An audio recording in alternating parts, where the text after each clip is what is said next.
When I was a youth pastor, we would play this game at summer camp where we would rally all of the students together and they would stand in a circle. We would put some students in the middle and then blindfold them.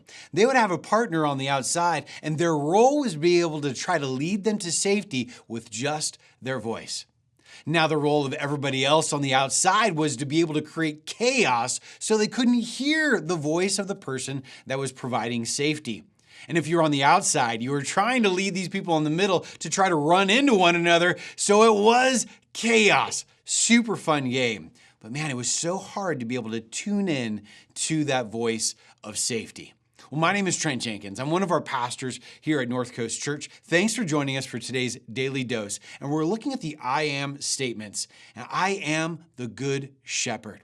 We can find this in chapter 10 of John. In verse 14, it says this, I am the good shepherd, and my people know who I am.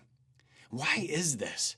Earlier in the chapter, he's talking about the fact that he's the gate that all of the sheep will enter in through, and they can find a place of safety, a place of peace, of green pastures.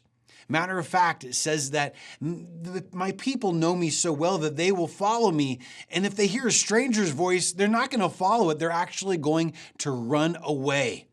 I don't know if you remember back in the days when you go to the mall and when you were a little kid with your mom and she would say, don't run away from me. Make sure you stay by my side. Of course, what did I do? I would wander off and find myself in the toy aisle. And then what did I do to try to find where she was at? I would listen for her voice. And I don't know what your world looks like right now, whether it feels very peaceful or very chaotic. But I want to tell you, it's much like that scene, being in the mall and being lost, or being in the midst of that youth group game. There are all sorts of different competing voices in this world, but there is one voice that will offer peace. There is one voice that will offer wisdom and love and counsel that will be true and that will be right. And that is the voice of Jesus Christ. And much like in the days when we'd have radios in our cars, you would end up trying to find that right station and you'd hear something on the line and you'd have to try to tune it in. It didn't just come all of a sudden. It didn't come naturally. We'd have to tune it in. And I want to encourage you today to listen in and tune in to the voice of God and tune out every other voice.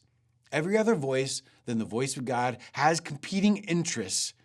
But Jesus is the one who's looking out for your interests and wants to lead you to safety and to green pastures. So what are the voices in your life today? Who are you listening to?